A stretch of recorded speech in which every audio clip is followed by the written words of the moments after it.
Hello fellow gamers, and welcome to a different kind of video today.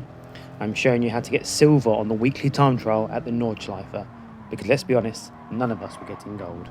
This video was going to be titled how to get gold on the weekly time trial, and it's not that I don't have the ability to, it's just that I couldn't put a lap together. And to show you how long it took, this car had 0 miles on the clock when I started the time trial. So a few rules here for getting a silver medal on this track. The first rule, do not touch the curbs. Rule number 2, seriously, don't touch the curbs. Rule number 3, brake more than you think. Think you're in that braking zone? Think again, because there's nothing worse than being 5.5 minutes into a lap and you go off because you didn't brake enough. Trust me, I know. Rule number 4, complete your failed laps. It doesn't matter that it got invalidated at the start.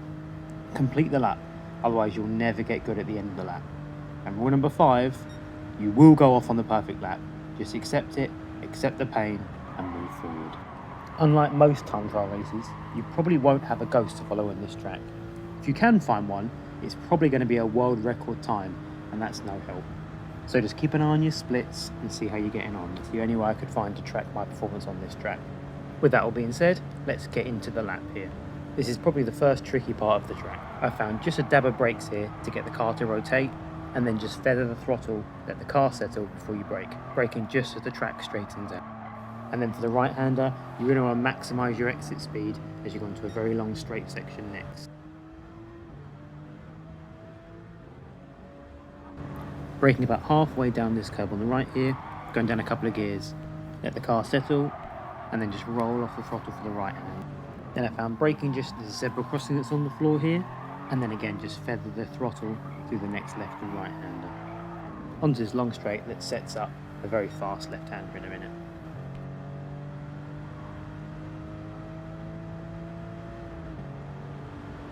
So I started braking just at this tree on the right hand side.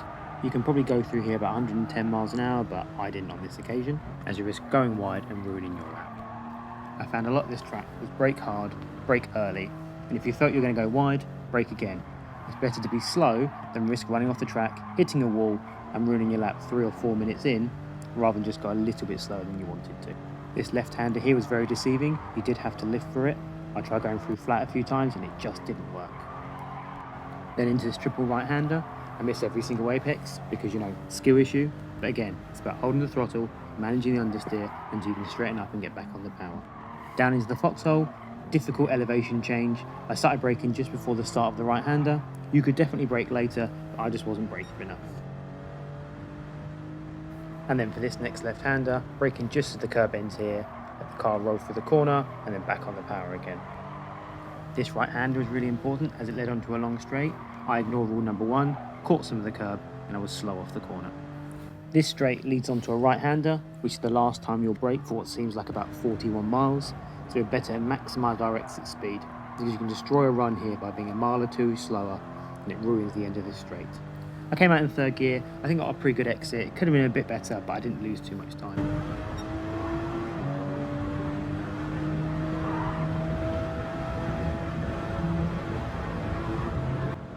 This corner was the bane of my existence. It's something you could definitely take flat, but I just couldn't do it.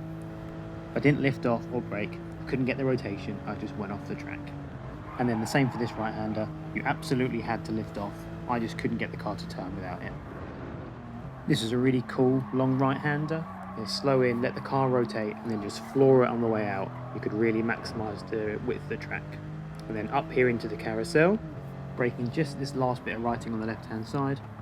It was a surprisingly grippy corner. It really pulled the car around if you stayed on the inside. A little bit of oversteer here, mid-corner, which did impact my speed onto this next straight.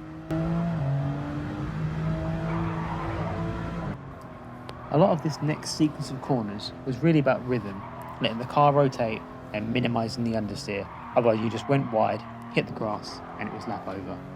I really did find that the difficult part of the track was over, and at this point it was now about smooth driving into the long left and long right hand corners. Didn't get much practice at these corners, as for the most part I crashed after about a minute into the lap and had to restart. So I probably could have gone quicker through here, but now about 5 minutes in, it was more about finishing the lap and being smooth than it was about being the fastest.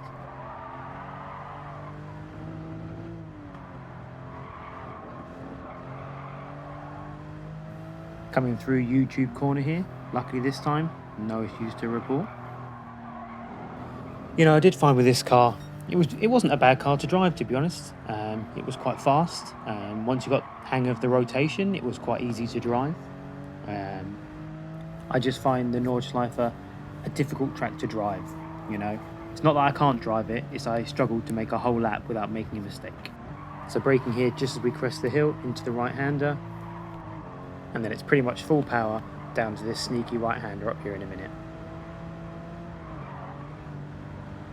This corner on the right was very misleading. You definitely had to lift, otherwise you just went straight over, cut the grass, and again, run over. So coming to the last real braking zone of the track, braking just by that red man on the right hand side, let the car roll through the corner. Again, you could have used a lot more speed than I did through here. I was just 6.5 minutes in and trying very hard not to go off the track. Up into the mini carousel, very difficult here. It pushes the car out wide on exit, and I went off here many times. Not this time, but many other times. This sets you up for the triple right-hander before the main straight. You had to get this right, otherwise you could lose many seconds. I don't even know how many seconds by getting it wrong and going slow. I didn't get it perfect. I was a little bit tight to the inside, but I don't think I did a bad job. As you can see from my lap, there's plenty of time to gain this. It was just for me more about putting a lap together than being super fast. And while we drive up the main straight here, I want to take this opportunity to say thank you for taking time out of your day to watch this video. I hope you enjoyed it. If you did, please consider liking and subscribing. Let me know down in the comments how you guys got on. Did any of you get gold in this track? Or did you just do a one and done, and whatever lap you completed is the time you got? With all that being said, into the final braking zone here. I probably braked slightly early. I was worried about going off and ruining the lap, so I had a couple of stabs at the brakes. I started braking here just as the corner turns right.